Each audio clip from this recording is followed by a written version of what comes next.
새해가 얼마 남지 않은 1985년 12월 어느 날 미국 미주리주의 작은 도시 스프링필드에 갓 결혼한 신혼부부 한 쌍이 이사를 옵니다.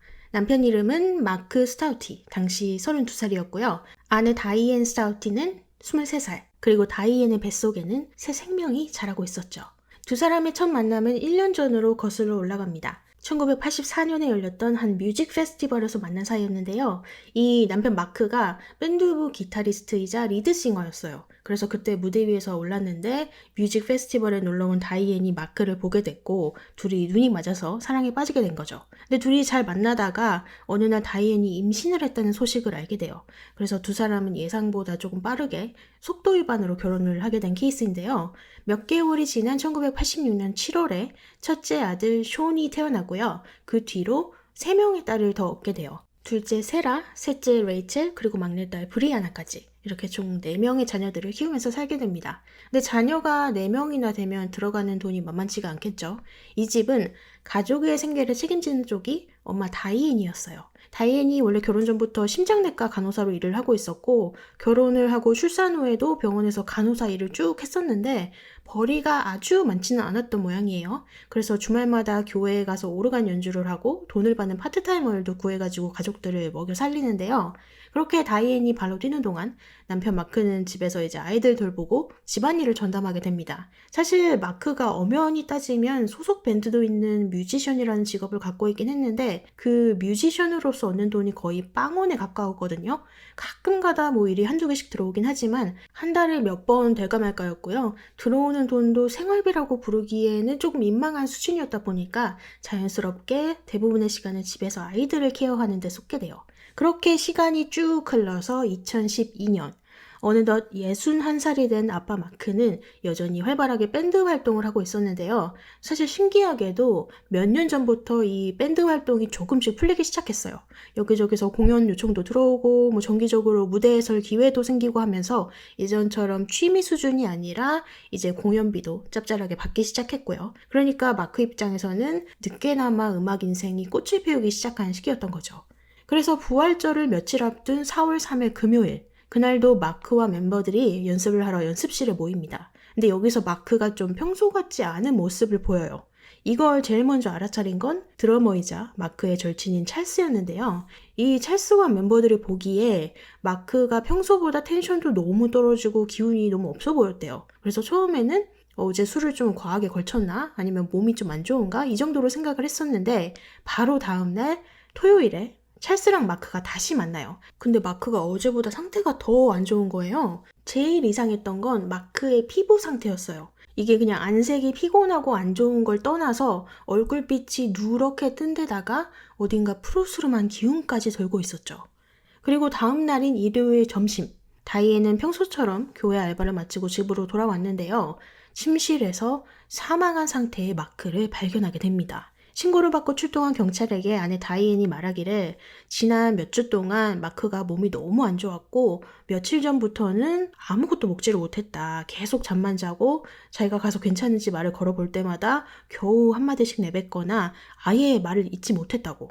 그리고 오늘 하루만 해도 발작을 3번이나 일으킬 정도로 되게 심각한 상태였다고 말을 하는데요. 경찰이 듣다가 아니 그렇게 남편분 상태가 심각한데 병원에 데려가든지 911에 빨리 연락할 생각은 안 해보셨냐 그렇게 물었더니 마크가 곧 죽어도 병원은 안 된다고. 나 그렇게 병원에서 죽기 싫다고 연락하지 말라고 극구 반대를 해서 어쩔 수가 없었대요. 경찰은 현장을 다시 한번 자세히 살펴봅니다. 마크의 몸에는 외상 같은 건 전혀 없었어요. 유일하게 확인된 건 마크 입 주변에 약간의 혈흔이 묻어 있었다는 거? 왜 우리가 입을 아 하고 벌리면 입이 동그라미 모양이 되잖아요. 그 입술의 라인을 따라서 소량의 혈흔 흔적들이 남아 있었어요. 근데 다이앤 얘기를 계속 들어보니까 평소에 이 마크의 건강 상태가 그다지 좋은 편이 아니었어요. 마크가 밴드 활동을 하면서 술도 아주 고주망태가 될 때까지 마시는 습관이 있었고 나쁜 약도 좀 했고 당뇨도 앓고 있었대요. 그리고 원래 아파도 병원에 잘 안 가는 그런 타입이고 건강검진 받은 적이 언제였는지 기억도 안 날 만큼 건강관리를 잘 안 하는 편이었다고 말을 하는데요. 이 다이앤이 간호사였다 보니까 경찰 입장에서도 의료 지식이 있는 가족의 말에 신뢰를 하게 됐고요. 또 앞에서 발작이 3번이나 나왔다고 했잖아요. 이거는 평소의 생활 패턴에서 비롯된 특별한 외상 없는 자연사로 보는 게 맞다고 판단을 하고 경찰은 빠르게 사건을 종결시켜버립니다. 며칠 후에 마크의 장례식이 열리는 날이었어요. 마크의 가족들, 지인들, 그리고 밴드 멤버들도 모두 다 참석을 했는데요. 여기서 남편의 죽음을 애도하는 다인의 태도가 조금 묘했어요. 밴드 멤버 중 한 명에 의하면 장례식 내내 다이앤은 너무나도 차분한 모습을 보였대요.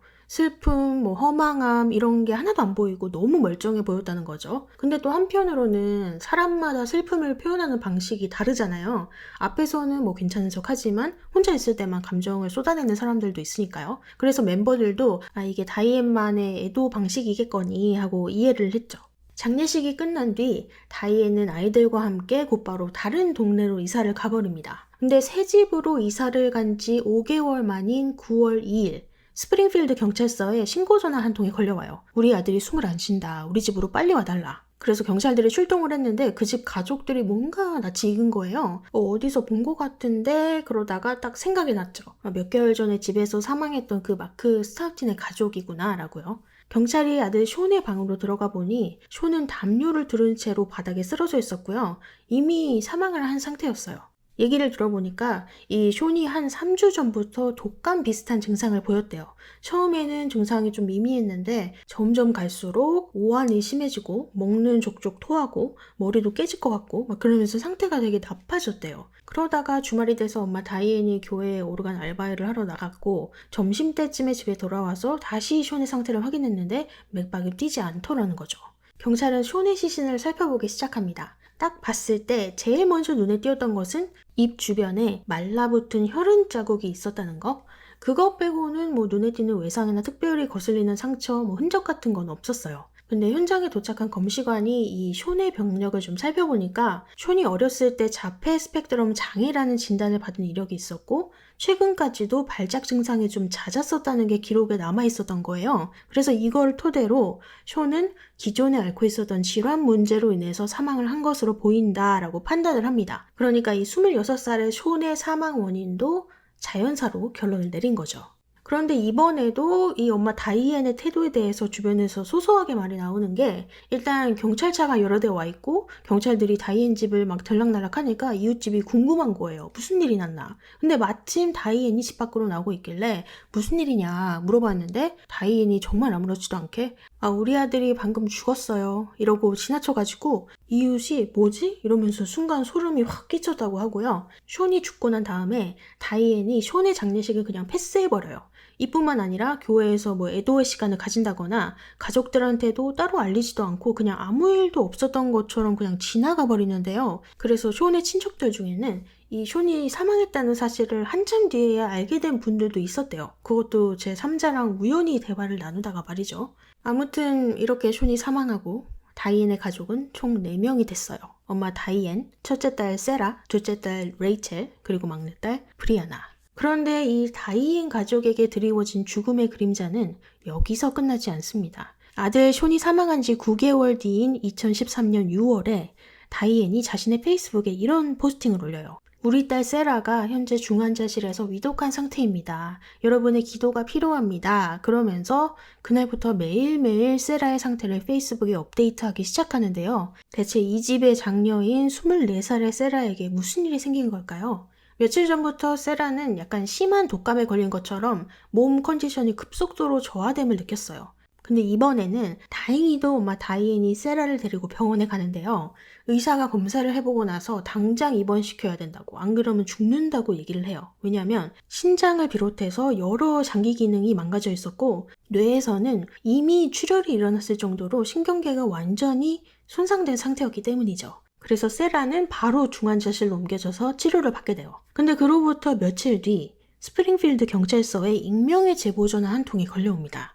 아무래도 다이앤 스타우티라는 여자가 수상하다. 이 여자가 자기 남편이랑 친아들 사망에 연관이 있는 것 같다. 이 제보자의 말에 따르면 본인은 세상을 떠난 마크랑 굉장히 친했고 자주 만나는 사이였다고 해요. 또 마크가 죽기 한 일주일 전에도 만났었는데 그때만 해도 마크가 너무 쌩쌩했다는 거예요. 그래서 며칠 후에 마크가 갑자기 죽었다는 얘기를 전해 들었을 때 너무 놀랐고 너무 이해가 안 갔다고. 근데 그렇게 된 지 또 5개월 만에 이번엔 그 집 아들이 죽었다는 얘기를 듣게 된 거죠. 이 숀이 멘탈이 좀 불안정하긴 해도 체력적으로는 아무런 문제가 없었던 애였거든요. 본인이 알기로는. 그래서 이 죽음도 뭐지? 이런 생각이 들었고, 또 아들이 죽고 나서 좀 소름 끼칠 정도로 아무렇지 않아 보였던 다이앤의 태도도 이상하다고 느꼈었는데, 이번에 첫째 딸이 중환자실에 입원을 했다는 거를 보고 나니까 이거는 그냥 우연이 아니다, 이런 생각이 든 거예요. 그래서 다이앤을 좀 파보시는 게 좋겠다고 제보를 하는데요. 참고로 이때 당시에는 이 사람이 익명으로 제보를 했지만 나중에 시간이 흘러서 이 사람의 정체가 밝혀져요. 바로 다이앤이 다니던 교회 목사님인 제프라는 사람이었죠. 경찰은 이 전화를 받고 나서 곧바로 세라가 입원해 있는 병원으로 향합니다. 그리고 담당 의사를 만나서 얘기를 나눠보는데 의사가 우리가 몇 가지 검사를 진행해봤는데 정확한 원인을 찾지 못했다. 하지만 간과 신장이 심각하게 손상된 걸로 봐서 어떠한 독성 물질에 노출됐을 가능성이 높다라는 이야기를 해요. 그래서 이 정보를 알게 되고요. 바로 이어서 담당 간호사들도 만나보는데 그 중에 한 명이 좀 황당하다는 듯이 그 환자분 어머니 병문안 오신 게 손에 꼽을 정도인데 와도 한 몇십 분만 있다가 가시고 그마저도 병원 스태프들한테 농담 따먹게 하고 웃고 떠들고 그러는 게 대부분이다. 심지어 다음 주에 플로리다로 여행 가신다고 엄청 신나 보이시던데요? 막 이러는 거예요. 아니 딸은 지금 사경을 헤매고 있는데 태평하게 플로리다 간다는 소리를 하고 있으니 참 멋진 엄마죠. 경찰은 다음으로 당시 마크와 숀의 부검을 담당했던 검시관을 찾아가요. 그리고 부검 기록을 확인한 결과 마크와 숀 모두에게서 사망 당시에 입 주변에 설명되지 않은 혈흔 자국이 남아있었다는 것을 발견하게 되죠. 경찰은 곧바로 다이앤을 경찰서로 소환합니다. 하지만 다이앤은 모든 것을 부정했어요. 솔직히 내가 완벽한 엄마나 아내는 아니지만 그렇다고 해서 남편과 내 아이를 해치지는 않는다. 근데 경찰이 다이앤이 굉장히 독실한 교회인이라는 점을 이용해서 다이앤의 마음을 막 살살 구슬려요. 마음속에 뭔가 걸리는 게 있다면 다 털어놔라. 그분도 용서를 해줄 것이다. 그렇게 오랜 시간 대화를 한 결과 마침내 다이앤은 자백을 합니다. 내가 그들에게 부동액을 먹였다. 여기서 부동액이란 겨울철에 자동차 엔진이 어는 것을 방지하기 위해서 넣는 액체인데요. 사람이 마시면 아주 치명적인 독성 물질이에요. 그냥 애초부터 사람이 마실 일이 없는 물건이죠. 근데 다이앤은 이 부동액을 가지고 남편 마크와 숀이 자주 마시던 음료에다가 조금씩 몰래 섞어서 이들을 죽음에 이르게 했고요. 딸 세라한테도 똑같은 방식으로 며칠 동안 몰래 먹였다고 자백을 합니다. 근데 이들을 왜 죽였는지, 그리고 지금 생사를 오가고 있는 딸 세라를 왜 죽이려고 했는지 그 이유가 더 충격적이에요. 다이앤은 한마디로 이렇게 말합니다. 가족들은 나를 돕는 존재가 아니라 그저 짐이었다고. 남편 마크는 일도 안 하고 음악만 하고 나중에는 그 밴드 활동 때문에 아이들 케어도 나한테 던져놓더라. 그 꼬라지에 질려버렸다.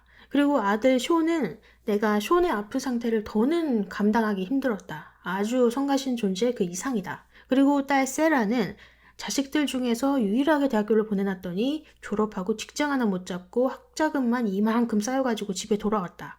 내가 그 빚을 갚을 생각을 하니까 아주 화가 났다. 그래서 이런 이유들로 가족들을 제거하기로 했다고 덧붙였고요. 그리고 세라만 병원에 데려간 이유도 따로 있었어요. 뭐냐면 세라 몸에서 나오는 악취 비슷한 게 내 집안에서 나는 게 싫어서. 진짜 대단한 엄마죠. 한편 다이앤의 집안에서는 한참 압수수색이 이루어지고 있었는데요. 일단 부엌에서 결정적인 증거를 발견했어요. 세라에게 쓰였던 부동액과 음료 용기. 그리고 다른 증거들을 찾기 위해서 집안 곳곳을 빠짐없이 살펴보는데 다이앤의 네 번째 자식인 레이첼의 방 안에서 그 누구도 예상치 못했던 증거를 하나 더 발견을 합니다. 바로 레이첼의 일기장이었는데요. 이 안에 쓰여진 내용이 굉장히 충격적이었어요. 아빠가 2달 뒤에 돌아가신다는 사실을 생각하면 마음이 너무 아프다. 아빠가 돌아가시고 나면 다음 차례는 내 오빠, 숀이 되겠지? 결국 없어져야 할 사람들은 사라지고 엄마랑 내 여동생 브리아나 그리고 나, 우리만 남게 될 거야. 이렇게 엄마 다이앤의 범행을 미리 알고 있는 듯한 내용이 적혀져 있었던 거예요. 근데 가장 최근에 써져 있던 내용이 더 소름 끼쳐요. 언니 세라가 죽고 나면 9살짜리 막내 브리아나도 처리해야겠다. 걔는 학습장애가 있으니까. 자, 이거를 어떻게 봐야 될까요? 이거는 레이첼이 엄마의 범죄를 알고도 그냥 묵인했을 뿐만 아니라 엄마의 범죄를 도왔다는 걸로 해석해도 충분하죠. 경찰에 소환된 레이첼 역시 처음에는 모든 것을 부인해요. 그냥 내가 꿨던 꿈 내용을 묘사해 놓은 것이다. 하지만 경찰이 자신의 일기장을 들이밀자 결국 모든 것을 자백합니다. 엄마는 오빠를 제거하고 싶어 했고 언니 세라 역시 불필요한 존재라고 나한테 털어놨다. 그래서 엄마를 돕기 위해서 인터넷에서 무향무취의 부동액을 사서 범행을 도왔다고 말이죠. 사실 이 레이첼이요, 엄마 다이앤의 최애의 자식이었어요. 레이첼이 자식들 중에서도 유독 다이앤을 쏙 빼닮았대요. 외모뿐만 아니라 성격 그리고 좋아하는 것도 되게 비슷했는데 특히나 레이첼이 교회에서 오르간을 연주하는 걸 다이앤이 그렇게 좋아했다는데요. 과거 다이앤의 SNS에는 죄다 레이첼 얘기뿐이었어요. 오늘은 레이첼이 학교에서 A를 받아왔다. 오늘은 레이첼이 학교에서 무슨 상을 받아왔다. 어제는 레이첼이, 그제는 레이첼이 어쩌고저쩌고 이러면서 다른 자녀들 얘기는 절대 안 해요. 마치 자식이 레이첼 하나만 있는 것처럼. 진짜 이렇게 편애가 심한데 다른 자식들은 얼마나 속이 상했을까요? 아무튼 레이첼에 대한 애정이 이렇게 남달라서 그런지 레이첼도 아빠나 오빠, 언니랑 별로 친하지가 않았고 엄마랑만 유독 유대관계가 강했다고 해요. 그래서 레이첼이 엄마의 편에 서서 한 팀이 되어서 엄마를 돕는 걸 택하지 않았을까라고 전문가분들 또 수사 담당자분들이 그렇게 분석을 하시더라고요. 2016년 레이첼은요, 조력자로서 본인의 죄를 인정하고 엄마 다이앤을 상대로 증언을 해주면 가석방 없는 종신형 대신에 가석방 심사가 가능한 종신형으로 낮춰주겠다는 검찰의 제안을 받아들이면서 두 건의 2급 살인 그리고 언니 세라의 살해 미수 혐의를 인정합니다. 그리고 가석방 심사가 가능한 종신형을 선고받게 되고요. 다이앤 역시 자신의 모든 혐의를 인정함에 따라 최종적으로 가석방 없는 종신형을 선고받게 됐어요. 현재 이 둘은 교도소에서 계속 복역 중이고요. 한 가지 다행인 소식은 첫째 딸 세라 있죠. 중환자실에서 생사를 오갔던 세라는 다행히 살아남았어요. 하지만 완전히 회복된 건 아니고요. 심각한 후유증 때문에 신체랑 신경에 영구적인 손상을 입은 채로 살아가고 있는 것으로 알려졌고요. 막내딸 브리아나는요, 이 일이 있고 난 후에 다른 가족한테 입양이 됐어요. 당시 미성년자였기 때문에 최근까지도 근황이 많이 알려진 건 아니지만 이름도 바꾸고 새로운 삶을 살고 있다고 하네요. 사실 이 사건은 범죄의 방식도 충격적이지만 이 가해자들이 평소에 가지고 있었던 생각 때문에 더 충격을 주는 사건인데요. 레이첼의 자백 중에 이런 발언이 있었어요. 오빠를 죽일 필요까지는 없었다고 생각한다. 그냥 시설에 보내면 될걸. 이 말을 저는 계속 곱씹어서 생각해 보게 되는 게, 그러니까 엄마 다이앤이랑 방식은 다르지만 어쨌든 제거라는 결론을 갖죠. 시설에 보내서 가족이랑 분리를 하는 거니까. 결국 레이첼도 이 오빠의 존재 자체를 문제로 보면서 우리 가족에서 없애고 싶다고 생각을 해왔던 거죠. 이게 이 집안에서 그간 숀이 어떤 취급을 받아왔는지가 보여지는 대목이라서 좀 소름 끼치고 마음이 아프더라고요.